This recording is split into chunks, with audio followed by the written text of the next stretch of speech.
Video की शुरुआत करूं उसके पहले आपको ज़रा सा ये क्लिप दिखाना चाहता हूं। पहले इस क्लिप को देखिए।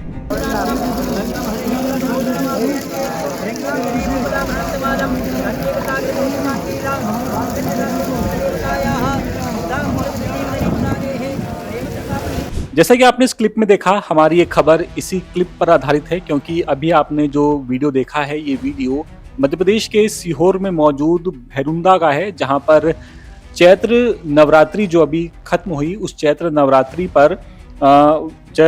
के मौके पर यहाँ पर एक महायज्ञ और शिव महापुराण कथा का आयोजन किया गया था।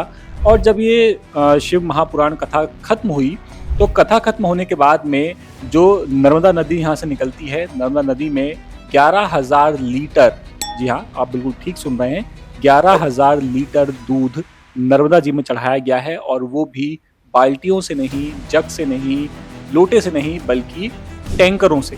जैसा कि आप वीडियो में देख रहे हैं, टैंकरों से 11,000 लीटर दूध नर्मदा नदी में चढ़ाया गया। और इसी को लेकर के अब अलग बहस छिड़ गई है। कुछ लोग हैं जो ये कह रहे हैं कि जो नदी में ये दूध चढ़ाया गया, ये गलत है। कुछ लोग इसे सही बता रहे हैं। और इसी मुद्दे पर आज हम बात करेंगे कि ये जो आखिर दूध चढ़ाया गया नदी में, क्या ये सही है या गलत। इसका जवाब आपको वीडियो के आखिरी में देना है, जब आप इस पूरी खबर को देख लेंगे। तो सबसे पहले तो आते हैं मेन खबर पर कि ये किया किसने।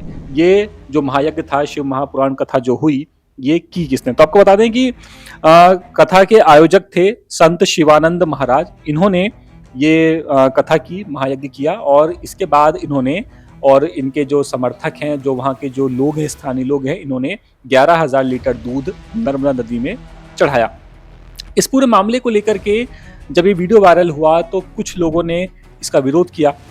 लेकिन विरोध से पहले अगर हम आपको बताएं कि साइंटिफिक रीजन की अगर यहाँ पे एक बात होती है, तो दस सूत्र ने जब इस बारे में थोड़ा सा रिसर्च की, तो हमको गाजियाबाद के एक प्रोफेसर है, प्रोफेसर का नाम है BPS त्यागी, इनका एक वीडियो मिला।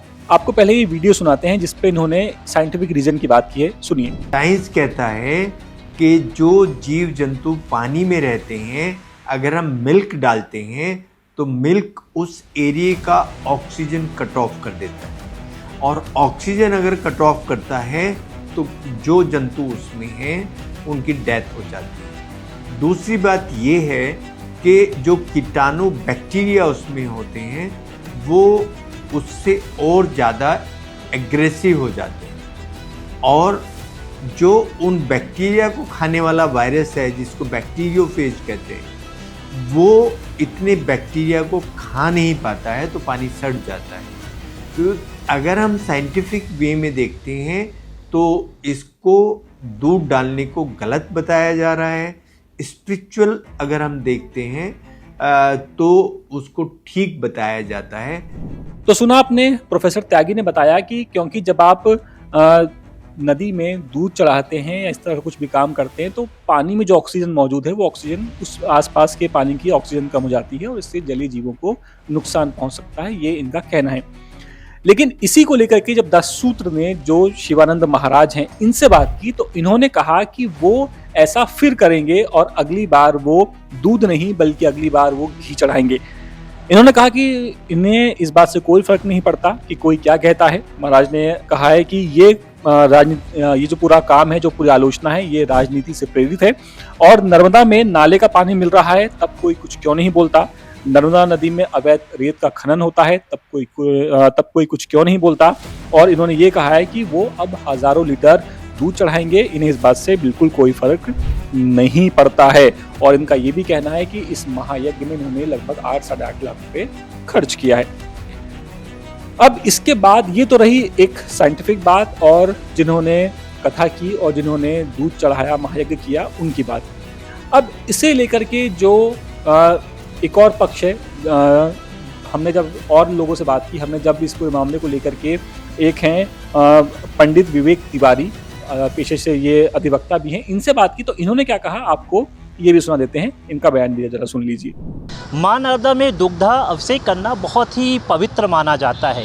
देखिए, मेरा मानना है कि माँ नर्मदा में जितने भी कंकर स्थापित हैं, खासकर जो नदी में कंकर पाए जाते हैं, वो शंकर के स्वरूप होते हैं। तो एक तरह से माँ नर्मदा का यहाँ पर अभिषेक हुआ और साथ ही भगवान जो भोलेनाथ विराजमान हैं माँ नर्मदा तट पर, नदी के प्रत्येक कण में जो विराजमान है उनका भी अभिषेक किया गया है। और एक और भी बात है, कुछ लोग इस पर सवाल उठा रहे हैं कि इतना ज़्यादा जो दुग्ध है नदी में गया वो बर्बाद हो गया। तो देखिए, जो श्रद्धालु होते हैं अपने समर्थ अनुसार अपने आराध्य का पूजन और अर्चन करते हैं। जिन्होंने भी किया वो समर्थवान है तो उन्होंने पूजन किया। तो सुना आपने, हमने आपको तीनों तरह की बातें सुनाई। पहली साइंटिफिक, दूसरी जिन्होंने जो जिसे आप श्रद्धा कह सकते हैं, जो एक भक्ति भाव कह सकते हैं, उनकी बात सुनाई, और एक जो पंडित हैं जो इन सबको सही मानते हैं, हमने आपको उनकी बात सुनाई। इन तीनों को लेकर के आप क्या सोचते हैं? आप अपनी राय हमें कमेंट बॉक्स में दे सकते हैं, लेकिन हमारे साथ हमारे न्यूज़ रूम में हमारे ब्यूरो चीफ संजय शर्मा भी मौजूद हैं। तो थोड़ा सा उनसे बात करते हैं कि आखिर इस पूरे मामले को लेकर के क्या श्रद्धा का भाव यहाँ पर हावी पड़ जाता है, या साइंटिफिक भाव हावी पड़ जाता है, या फिर कोई बीच का रास्ता भी है? इस बारे में भी हम बात करते हैं हमारे ब्यूरो चीफ संजय शर्मा से। नर्मदा आस्था का केंद्र है मध्य प्रदेश की, और इसमें जो इकोसिस्टम है वो पहले से ही, जो पर्यावरणीय स्थितियां हैं वो पहले से ही अनुकूल नहीं हैं। बहुत जगह पर नर्मदा सूखे की स्थिति का सामना कर रही है। बहुत बड़ी संख्या में यहाँ पर जो जलीय जीव हैं वो भी प्रभावित हुए हैं। तरह तरह की समस्याएं नर्मदा के साथ हैं, और ऐसे में 11,000 लीटर से दुग्धाभिषेक करना सीधे तौर पर तो उसके इकोसिस्टम के साथ खिलवाड़ है। बात दूसरी ये है कि आस्था सबकी है। जब हमारी कोई आस्था का केंद्र है नर्मदा, तो उसके लिए भी हमको सोचना होगा कि उसमें रहने वाले जलीय जीव हैं, वहाँ की वनस्पति है, शैवाल, कवक हैं, जो काई है, या अन्य जो वहाँ पर रहने वाले जीव हैं, वो सारे के सारे नर्मदा का ही अंश हैं। अब जब हम कोई दुग्धाभिषेक करते हैं हज़ारों लीटर से, और तो दूध के कारण जो ऑक्सीजन की मात्रा है वो घट जाती है। दूध के कारण जो प्रकाश जो है, सूर्य का प्रकाश जो नदी में जिस तल स्तर तक जाना चाहिए वो उतनी मात्रा में नहीं जा पाता, क्योंकि दूध एक लेयर बना देता है, एक सतह बना देता है जो डार्कनेस को बढ़ा देती है। तो इससे भी जो छोटे छोटे जीव होते हैं, जिनका जो जीवन चक्र है 1 दिन 2 दिन या कुछ घंटों का होता है, वो उस अवधि में ही सर्वाइव नहीं कर पाते हैं। उनकी जो जीवन शक्ति है उसी में समाप्त हो जाती है।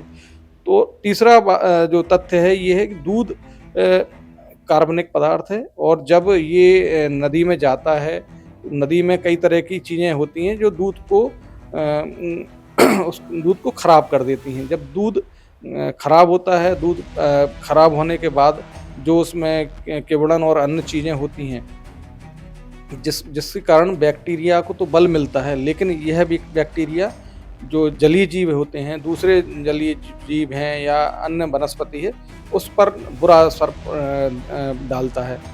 तो सीधे सीधे ये कह सकते हैं कि जो दुग्धाभिषेक जैसे आयोजन हैं वो सांकेतिक होना चाहिए। आप उसी जल से अन्य धार्मिक कार्य कर सकते हैं, अन्य सामाजिक कार्य कर सकते हैं। तो जैसा कि आपने सुना, कुल मिलाकर के मामला आस्था और जो वैज्ञानिक तथ्य हैं, वैज्ञानिक सोच है, इन दोनों के बीच का है।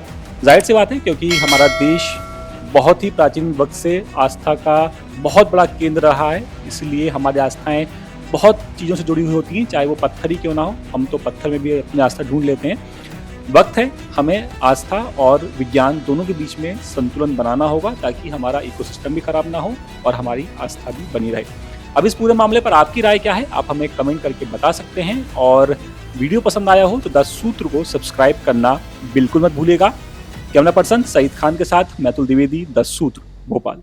लेटेस्ट, इन्वेस्टिगेटिव और इन डेप्थ खबरें देखने के लिए ज्वाइन कीजिए 10 सूत्र का व्हाट्सएप चैनल, सब्सक्राइब कीजिए यूट्यूब चैनल, लाइक कीजिए फेसबुक पेज और पढ़ते रहिए www.daसूत्र.com।